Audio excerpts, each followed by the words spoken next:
Okay, so welcome to another episode of Behind the Host podcast. And today we've got Sasha Herman, who's from Hertfordshire in the UK.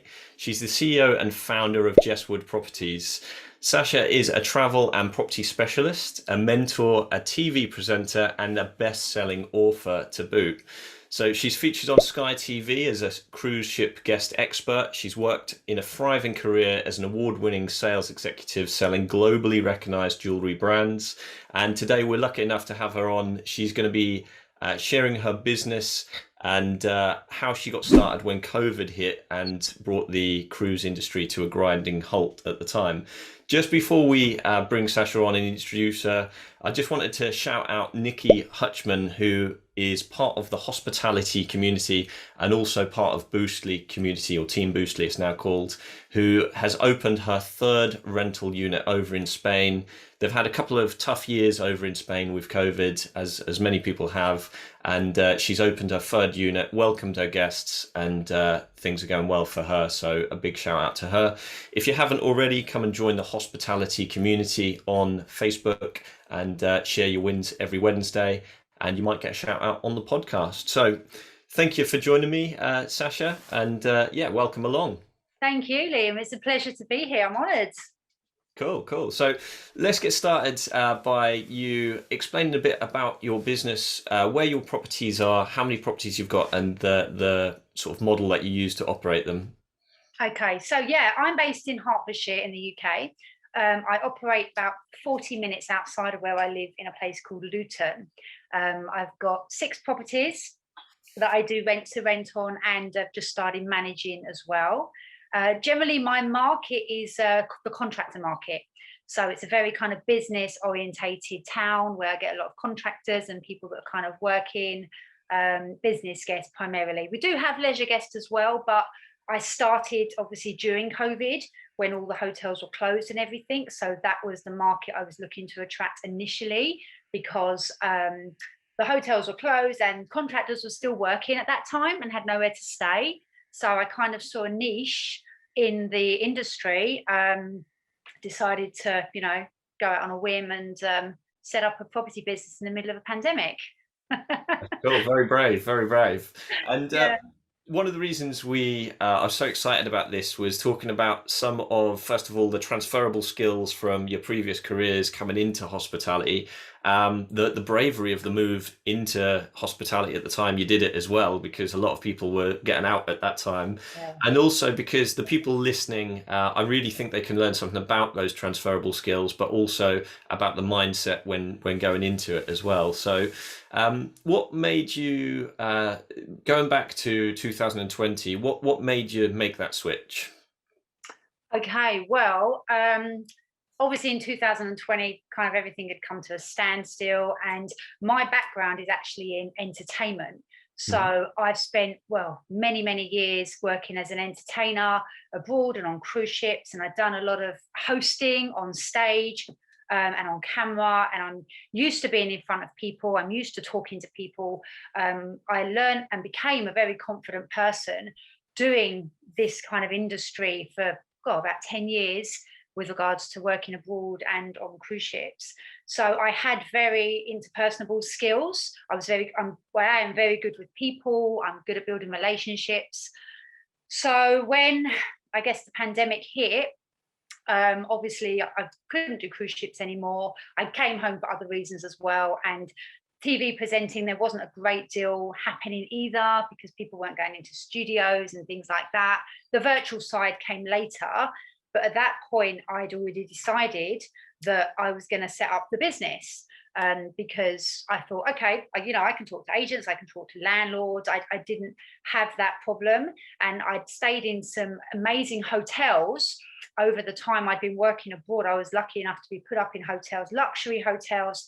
So I knew what guests look for when they go away, and what I would be looking for from a long-term perspective as well, if I was staying away for a couple of weeks or 3 months or 6 months. So when the opportunity arose, I mean, obviously I got myself educated first. I just thought, okay, well, now is a great time for me to provide an opportunity for people that are needing somewhere to stay, And I didn't want just kind of your average house. I wanted to make them luxury, because even though, contractors are still people that've got families and they want nice luxury places as well. So that's what I decided to focus on, is to kind of make my properties more luxurious. And the transition, I guess it was quite easy from the skills I had with regards to being a host and presenting and being in front of hundreds of people at a time. But obviously, it was the knowledge that I still needed to make that transition, and that's what I made sure I had first before I decided to set up the business. Obviously, I didn't just think, right, let's set up a property business. I'm not doing anything else. I'm sitting in my garden sunbathing. What should I do? That sounds good though. Yeah, I did. I got myself educated beforehand, and I chose what I thought would be the right time to set up the business. Yeah, and how important would you say, because there'll be people listening who's thinking, you know, I've stayed in a few places and I'd love to get into that space because they've got an understanding a bit like yourself of traveling and staying in different properties around the world. How important was it getting educated to your success? Oh God, it's so important.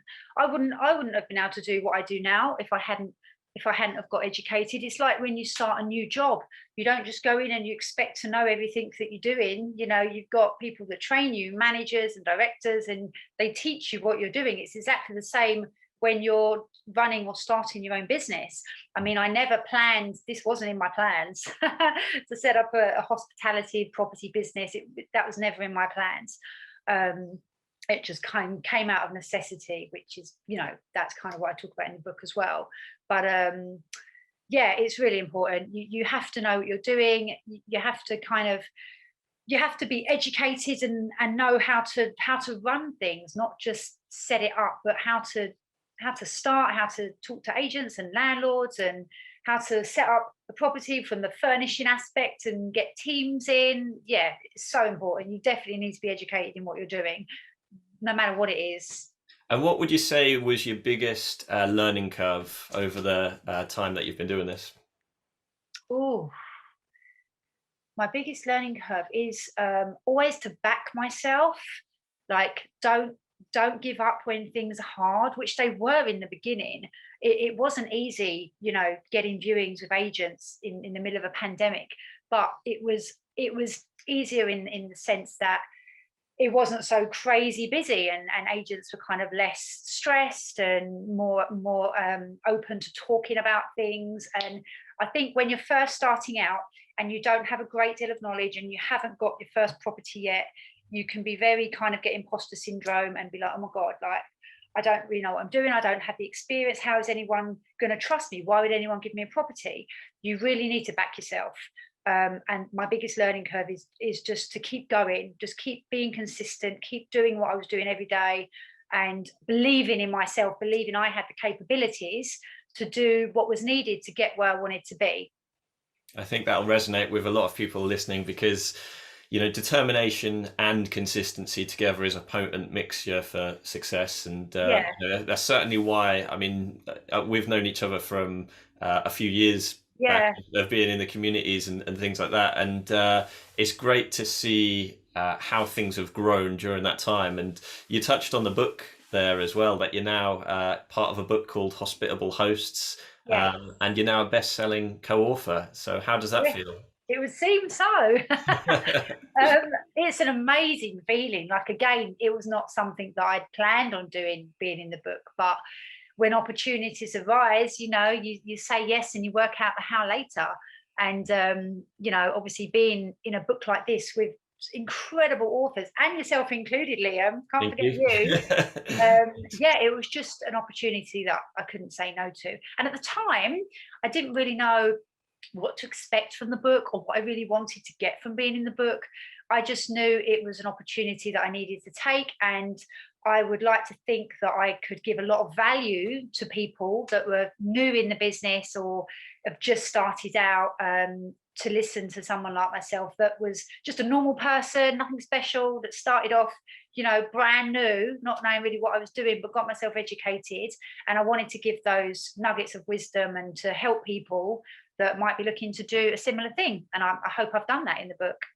You definitely have. I mean, it's a great chapter in the book. And for anybody listening, please go and check out www.hospitablehosts.com and have a, purchase the book. All the proceeds go to children's charities, and it's a really good cause. And there's a lot of stuff in there which will inspire, motivate, and particularly your chapter, Sasha, because it was, there's a lot about your family in there, and what the reason you really got started. So a really good share. So definitely people should go and check that out. Yeah, it was. And there's I mean, I got inspired by being in it as well, by reading all the other authors' story. I think it's like it's a Bible for hosts now. For anyone that's already a host or is looking to be a host, this is like the book to read, to learn so much about, from beginning to taking you through the journey, to dealing with guests, to bringing in teams, to working with different softwares. There's something from every one of these 40 authors that will make anybody's business successful, I believe. I think so too. And so let's dive more into your units. How many units have you got at the moment? 6. 6 units. Wow. Yeah. And those units, how did it start off? Did it go, sort of from 1 to 2, or did it suddenly go up to 6? No, I actually started quite slowly, because obviously I was new and it was a funny old time. So I didn't really know what to expect. I just knew what I wanted to get from it. And so I started with 1 property and I managed it all myself, as I still do now. And I wanted to kind of get the nuts and bolts and get the foundations in place of how the business is run.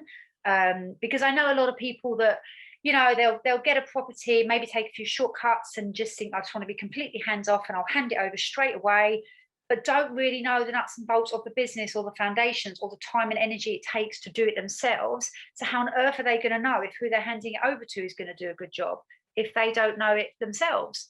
So that's what I wanted to do in the first year, is really get to grips with what running the business actually entails and how much of my time and my energy and my mental capacity and my sanity it's going to take. So after the first year, once I realized, actually, I'm pretty good at this, I've got a nice client base coming in, I'm really good with guests, and I'm kind of getting a feel for automating everything, I thought now's the time for me to get another property. But also it was due to the demand as well. I was getting a lot of larger bookings that were looking to stay with me, but I only had 1 property that could fit 4 people. So I was helping other operators out and giving the business elsewhere. And I thought, this makes no sense. I need to get more properties for myself. So when I realized the demand was there, that's when I thought, okay, Sasha, let's have a look and get something more. And I wanted something bigger this time, because I wanted to accommodate a larger group. So my next property was it was actually a refurb from a 3-bed townhouse to a 5-bed fully en suite property that we made really luxurious space that sleeps 10 people. And that switch from you seeing the demand growth is such an important point for people listening, is that you assess the demand first of all, realized what was in demand, and then you've gone out and added that to your portfolio. And how is what was the learnings that you learned from having the bigger unit versus the first unit? Oh, okay. I found the first units were getting, because they were a bit smaller, they were in demand a lot more, especially with contractors and people working. That amount of people always wanted to stay. With the bigger ones, it was a little bit slower at first, and I found I needed to look at 2 different types of markets, because I found that I had contractors and business guests during the week, but then because it was a large house, there was obviously the leisure market as well that were looking to stay with friends and had weddings in the area and things like that. And that was a little bit scary, because even though I wanted a bigger house and I wanted to accommodate more people, the thought of having 10 people in the property at one time was actually quite scary at first. So I had to kind of get over that quite quickly and think, okay, you're providing accommodation for larger groups, so you need to expect larger groups to want to come. And it was fine. After a while, I realized I had to be very careful with who I let into the property, obviously, because we do still vet the guests and find out why they're coming to the area. I don't allow parties or anything like that. It was a bit of a learning curve, going from just being able to accommodate 4 people to 10 people. I had to be a bit more vigilant, shall we say. That's cool. That's cool. And for people, sort of who are tuning in, if they wanted to know how to vet, because I'd have the same worry about hosting big groups. Yeah. How is a good way to vet guests? To be fair, within obviously the OTAs and things like that, I'll ask questions. If they inquire, I'll find out why they're looking to come to the area. I'll kind of dig a bit deeper. Obviously, some people do lie to you, and you just never know. You can vet people to the cows come home, but you never really know how people's behaviour are going to be once they're there. So, Mhm. but I'll always make sure that I take ID, I take a form of payment, I make sure I've got a good security damage deposit in place as well. And sometimes it's just intuition, it's just having that sense of character. Sometimes I'll just say no to people if I don't get a good feeling, or something flags and I think that's not quite right, I'm not comfortable about that, then I'll just say no. It's down to me who stays and who doesn't at the end of the day. Yeah, absolutely. It's having that gut feeling is important. So, Yeah. looking at the tech, you mentioned you take ID. What tech do you use within your business, and which bit's your favorite? Okay, so I don't use a great deal of tech. I like to be quite personable with people, so I'll get on the phone and talk to them. I just find it's a nicer way to connect. But the three things I do use that I use all the time, and the one thing I think really is important for me personally to be able to work remotely and just to be able to run the business as a business owner, is I like to do everything from my phone. I very rarely use my laptop. So any tech I do use, it will need to be very sufficient and mobile friendly. I've got a really good channel manager that I use, Smoobu, which I've been using from the very beginning. And it's very easy to automate emails and put links in and things like that to online check-in forms, or I can collect data. So I use Smoobu primarily for most of the business, most of the automating, messaging, all that sort of thing. I use pricing software like Price Labs Hmm. to keep an eye on the rates and things like that. And again, all on my phone. And I use QuickBooks for accounting and for invoicing if I'm doing direct bookings. But I think probably one of the biggest things that I've started with, just mainly for credibility, but I'm building up now, which I think should be one of your biggest pieces of tech or software in any hospitality business, is my website. Hmm. Because ultimately it's about getting direct bookings, so you're not giving all your profits away.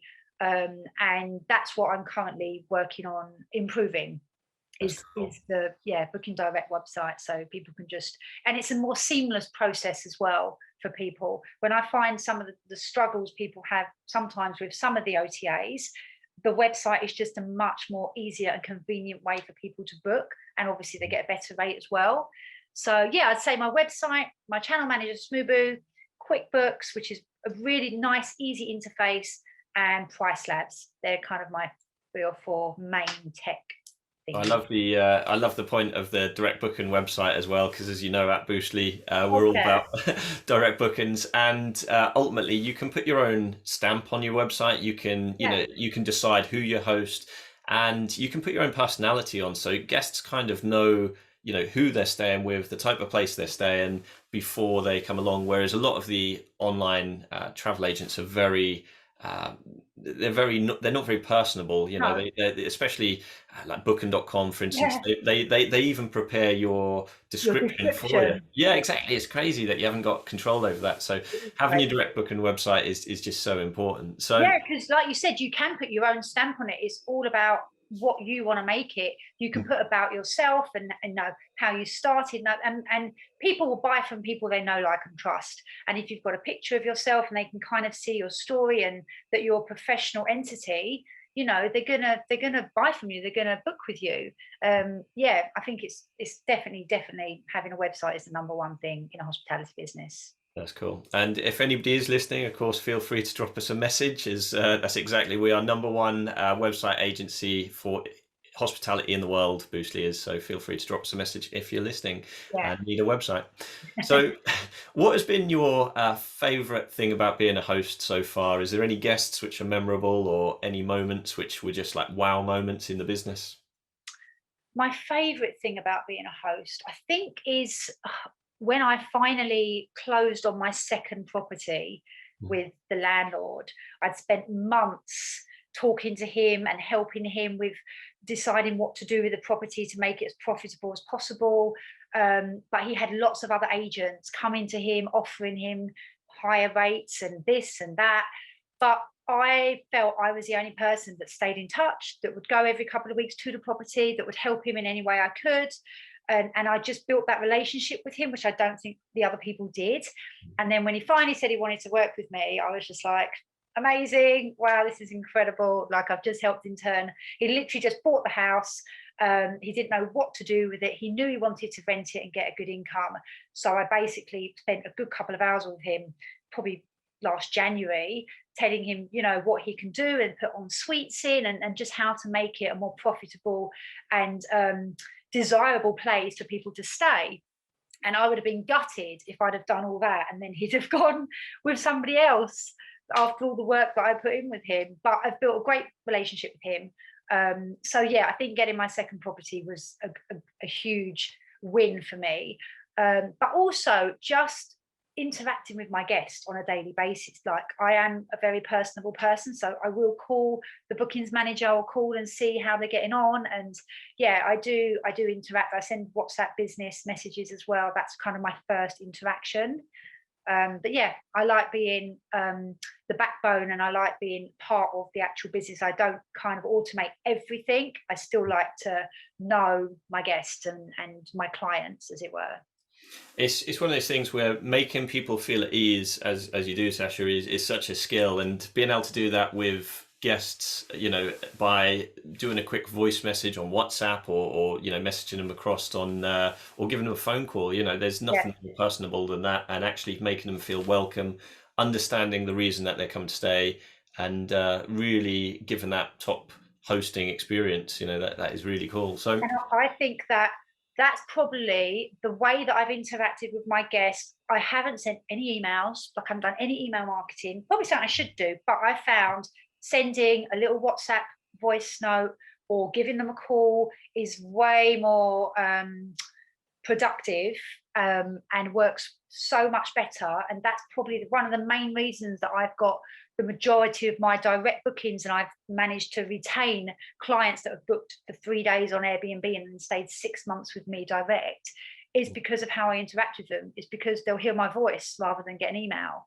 And it's different things for different people, but that's me. I know that I'm good with people and building relationships with people, and I just find it's just a much more personable way to retain your clients.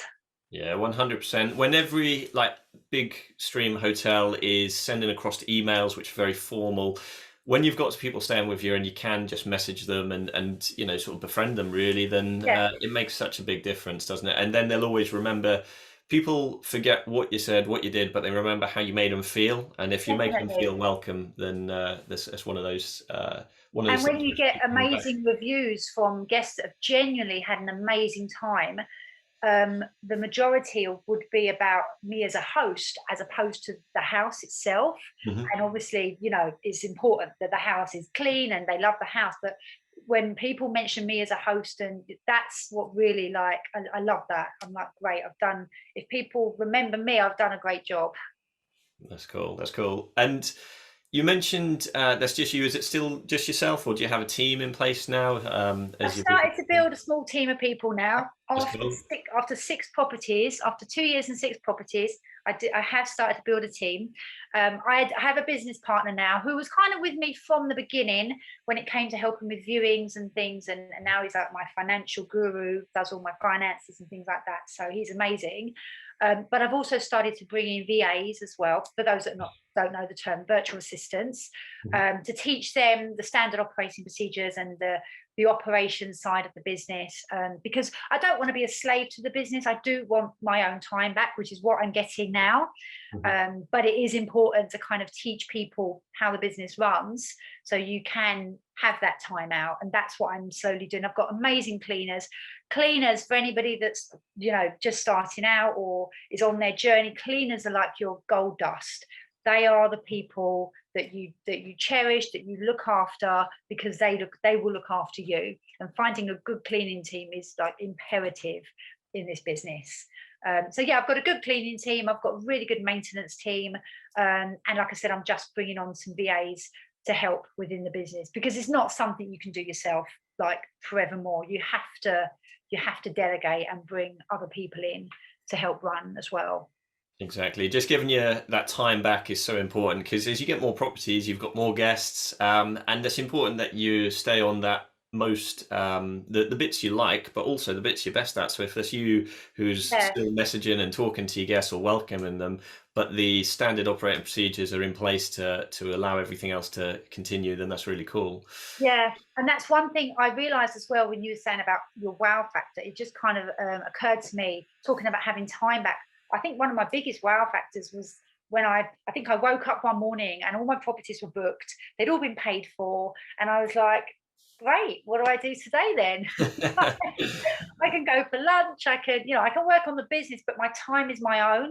Mhm. And as long as I use it in the most productive way, that's a huge part of doing this job, is Mhm. to create your time back and do the things that you love doing. Yeah, it's the whole reason why we start it. We don't start it to become a slave to the business, do we? And unfortunately, you do see many hosts, who do find themselves in that position. But building a team around you, getting you good people around you is just so important. So, what would be your top tip for new hosts or for hosts starting out? Okay, so for new hosts, for people that are starting out, I would say make sure you get educated. If you're brand new, get yourself educated. Don't take shortcuts, and make sure you always use a professional photographer, because some people will just be like, oh yeah, I take a couple of pictures on my phone. It's great, but taking professional photos is probably the biggest investment you can do in this hospitality business, because it's all about your properties and what they look like and drawing the right people into them. So get yourself educated, know what you're doing. Yeah, get professional photographer, don't take shortcuts. That will be for people that are just maybe starting. For people that are already in the industry, maybe been in it just started kind of recently, you need to think of yourself from the guest perspective. Like, always put yourself in the guest's shoes and make things as easy as possible for them, as convenient as possible for them, with regards to the whole booking process, all the way through to the stay. And make sure you're always accessible as well. Like, there's a lot of hosts out there that they'll bring people in and then you just don't hear from them. Like, they don't know how to get hold of their host or how to get help. And even if it's not yourself, make sure your team are available to help with anything that needs helping. So put yourself in your guest's shoes at all times and look at your business from your guest's perspective to have the most successful business you can. That's such a great tip, because often we forget, because we're busy hospitality owners, we forget that actually there's a person on the end of this service who Yeah. may experience a different service depending on what route they've come from, Airbnb, Booking.com, or direct. And it's really putting ourselves in those people's shoes at every Yeah. step of the. Especially if people are coming from abroad and Mhm. they may not be used to the type of lockbox that you have every day and your contractors are used to, or may not be used to filling in a check-in form. Like, it's just really important that you think, how would I feel if I was in that position and I was struggling and finding it a challenge? You just get frustrated and move on to something else. I remember I had a guest rang me when I was on holiday at like 10:30 at night, because they were struggling with something. And initially I was like, oh my god, like, it's 10:30 at night. But then I thought, well, they're struggling with something, they need someone to help them with it. And I helped them. I was sitting on my balcony, so it wasn't a problem. Well, it's one of those things. It's taking the responsibility of making sure they're sorted out, isn't it? So Yeah, yeah. definitely. And And sometimes you just got to do what you got to do. so now, years later, 6 units later, what would you go back and tell yourself, if you could give yourself any bit of advice just before you got into the industry? Oh, what would I tell myself? um I guess, like I said before, is just to always back myself, believe that I can do it, don't give up. Do Obviously do lots of research as well, which I don't think I'd have done anything differently to what I did, because you don't know what you don't know. So when I think back to what I did, I feel like I did the right process for where I was at the time. So when it comes to giving advice to, people that are just starting, just like I said, just believe that you can do what you want to do, and don't let other people put you down and tell you can't do it and things like that just because you're new, because you're your biggest investment. You know what you're capable of, so you have to strive to make that happen no matter what. I love it. I love it. So we always finish these with some quick fire, just fun questions. So what was your most recent impulse buy? Oh God, impulse buy. What did I buy that was impulsive? Maybe a holiday. I Oh, put, nice. yeah, Whereabouts? like 2 weeks ago, after the book was published, I'd set up a few properties, and I thought, right, I need a little bit of time. And within deciding I wanted to go on holiday, I booked it like 2 days before. Nice. I Whereabouts went, are you going? I went to Malaga. I went Malaga. to actually a nice place in the mountains in Mijas Nice, for nice. some time out. It was lovely. Yeah, I guess that would be my impulse buy. I like it. So That's not a did bad you? impulse buy, a holiday. So what's one food that you would never want to give up? Food. One food, Oh, yeah, that you'd never want to give up. prawns. It has to be Prawns? seafood. Oh, nice. I love, love, love seafood. No matter where I go, with whatever country, whatever restaurant, I have to have seafood in some form. I couldn't give that up. I love it. Is that from years on the cruises, getting to sample seafood from all over the world? Quite possibly Alaska might have had something to do with it. Nice, nice. Getting the best crab in the world, and yeah, Portugal. Like, I've been to some incredible places, and I've had sampled some amazing seafood. So I wouldn't want to give that luxury up. I couldn't not ask this as you're a TV presenter. What's your favorite TV show? Oh, A Place in the Sun. Place in the Sun, nice. Yeah. So would it be nice to see you on Place in the Sun? Would you like to be a I presenter on would love to be on that show. And ironically enough, that is kind of where my journey started, that? with watching A Place in the Sun, with my mum when she was sick. And I kind of talk about it more in the book, but it was at a point where she was very, very ill. And I knew that at this point, she wasn't going to be able to get up again or experience going for a walk or the sun, and she wasn't going to be able to go to Spain with me like we used to do when I came back from ships. And A Place in the Sun was like her favorite program, and I used to sit with her next to her lying in bed, and like I was just heartbroken because I just knew the position she was in. And she would say to me, Sasha, like, why aren't you on this program? You should be presenting on this program. I was like, yeah, I know, Mum, but I don't know anything about property. She was like, well, you need to go and learn, don't you? And So that's that what was started it.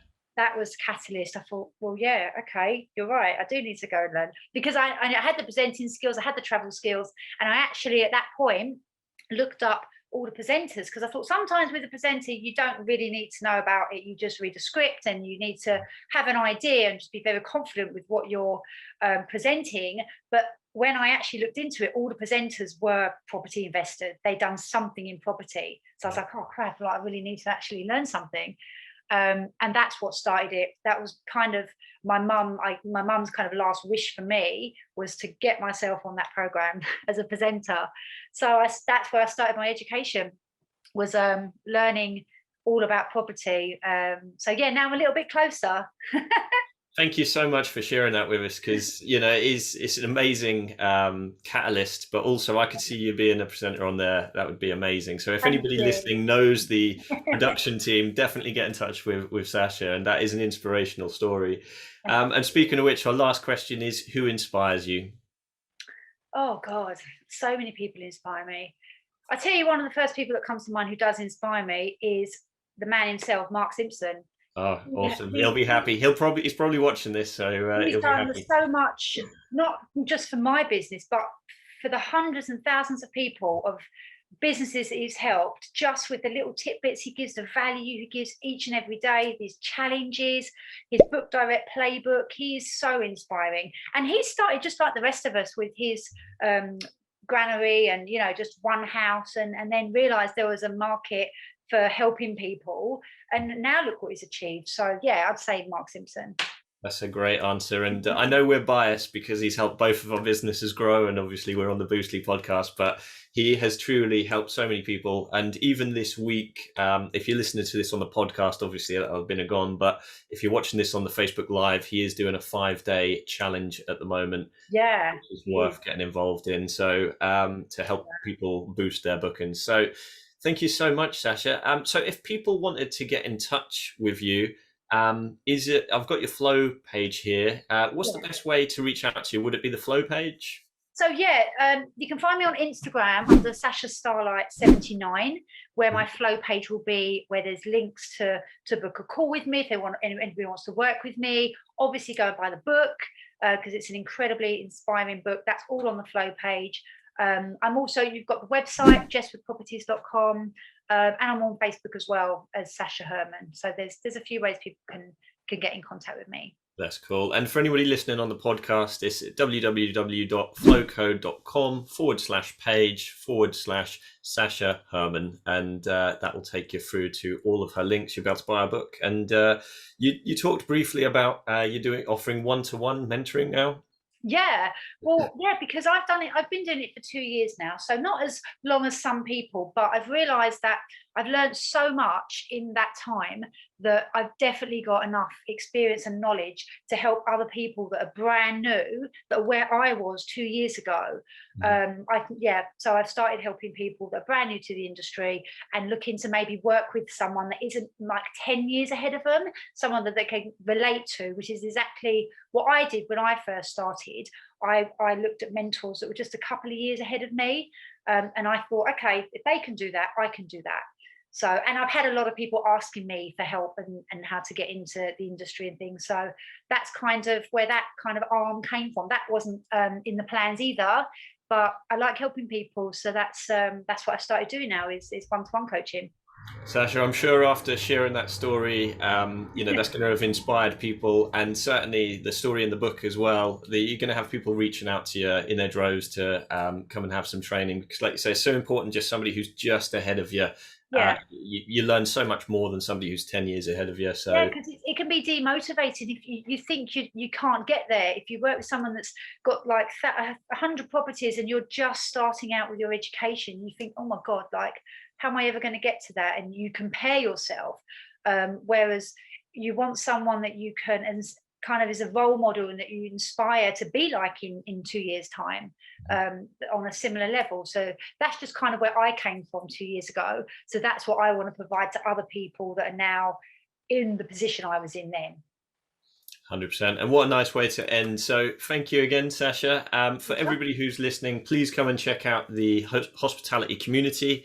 And we look forward to seeing you for the next Behind the Host podcast. Did you have any closing comments, Sasha? I would just say, just please make sure you go and buy the book, guys, because it's really, really inspiring for anybody that's in the industry or looking to be in the industry. It's just a great read. It's a Bible to me. And if opportunity doesn't knock, then build yourself a door. Yeah, certainly. And I've taken a lot away from today in terms of the consistency, the determination, and taking that opportunity, like you say. So Thank you very much, Sasha. We'll see you at the next time. Thanks very much. Thanks, it's been a pleasure.